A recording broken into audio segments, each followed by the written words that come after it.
ஹரே கிருஷ்ணா. நான் ஜெயஸ்ரீ பாலாஜி என் பேர். இன்னைக்கு எனக்கு என்னோடய வாழ்க்கையில் நடந்த ஒரு முக்கியமான, யாருக்குமே நடக்காத அதிசயமாக என்னன்னு தெரியல, எனக்கு ரொம்ப அதிசயமாக ஒன்று உங்கள் கூட ஷேர் பண்ணிக்கணும்னு நினைக்கிறேன். நான் கொஞ்ச நாளாகவே ஒரு 4 வருஷமாக கிருஷ்ணாவை நான் ரொம்ப சேட் பண்ணிட்டு இருக்கேன். ஹரே ராமா ஹரே கிருஷ்ணா சொல்லிட்டு இருக்கேன்.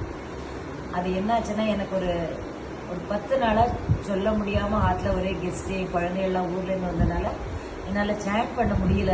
ஒரு நாள் கூட மிஸ் பண்ணினதே இல்லை. இந்த 10 நாளாக எனக்கு சொல்ல முடியாத ஒரு சூழ்நிலை. ஆனால் மனசுக்குள்ளே எனக்கு அந்த கில்ட்டி ஃபீலிங் இருந்துகிட்டே இருந்தது. கிருஷ்ணா ஒன்று சேட் பண்ண முடியல, என்ன மன்னிச்சுக்கோ, தப்பு பண்ணுறேன் நான். இதுக்கு இடையில ரொம்ப வருஷமாச்சேன்னு சொல்லி என்னோடய ப்ரொஃபைலை மாற்றினேன். 6 இயர்ஸ் பர்த்டே இதை 200 கமெண்ட்ஸ்க்கு மேலே வந்தது. அதில் ஒரு கமெண்ட்ஸ் என்னன்னு கேட்டேன்னா, அவர் பேரை நான் சொல்ல விரும்பலை. அது என்னோட நல்லதுக்காக கூட இருக்கலாம். உனக்கு 60 வயசு ஆனால் கிருஷ்ணனுக்கு நீ செய்ய வேண்டாமா, செய்ய வாங்கோ அப்படின்னு எனக்கு ஒரு மெசேஜ் வந்தது.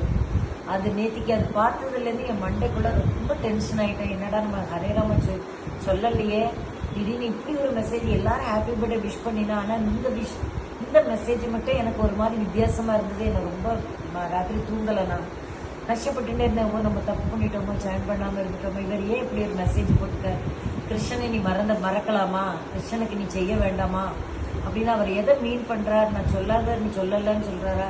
எனக்கு என்ன பண்ணணும் தெரியலை. என் குழந்தைகள்கிட்ட காலையில் எல்லாருக்கும் சொல்லி புலம்பிகிட்டே இருந்தேன். இவர் மட்டும் இப்படி மெசேஜ் கொடுத்தாரு. காலையில் என் ஹஸ்பண்ட் வாக்கிங் போயிட்டு போனார். வாக்கிங் போகிறப்ப அவரோட ஃப்ரெண்டு என்ன பண்ணியிருக்காங்க, என் ஹஸ்பண்ட் கையில் ஒரு பேக்கை கொடுத்து உங்கள் ஒய்ஃப்கிட்ட கொண்டு கொடுங்க அப்படின்னோடனே என் ஹஸ்பண்டுக்கு உடனே கிட்ட, என்னடா அவள் காலையில் புலம்பின்னு இருந்தா, பார்த்தா குருவாயூரப்பன் படம் போட்டு இந்த பையை கொடுக்குறாரேன்னு சொல்லிட்டு வேகமாக பாதியிலேயே வாக்கிங்கை நிறுத்திட்டு ஆற்றுக்கு வந்தார். என் குழந்தைகள் மாப்பிள்ளைகள் எல்லாரும் இருந்தோம். இந்தா நீ ரொம்ப அழுதுன்னு இருந்தேலையா, இந்த அதுக்கு ஆன்சர் இருந்தான்னு சொல்லிட்டு இந்த பையை கொடுத்தார். எனக்கு கையும் ஓடலை, காலும் ஓடலை. நான் கிருஷ்ணனை மறந்தாலும் குருவாயூர் கிருஷ்ணன் நான் இருக்கேன்னு என்னை காமிக்கிறாரா? நீ மனசில் போட்டு கஷ்டப்படாத, நான் கூட இருக்கேன், நீ என்னை மறந்தாலும் நான் கூட இருப்பேன்னு சொல்லிட்டு எனக்கு அறிவுறுத்துறாரா என்ன தெரியல. நேற்றுக்கு வந்த மெசேஜுக்கு ஒரு பெரிய ஆன்சர் கிடைச்சிது. எனக்கு அவ்வளோ ஒரு ரிலீஃப். வாழ்க்கையில் நான் எவ்வளவோ நான் பார்த்துருக்கேன். ஆனால் இன்னைக்கு மாதிரி பட்ட சந்தோஷம் என்னோட 60 வயசில் கடவுளோட பூரண பிளெஸ்ஸிங் கிடைச்ச ஒரு திருப்தி எனக்கு கிடைச்சது. உள்ளே திறந்து பார்த்தா அவள் குருவாயூரப்பன் கோவில்லேருந்து எனக்கு இது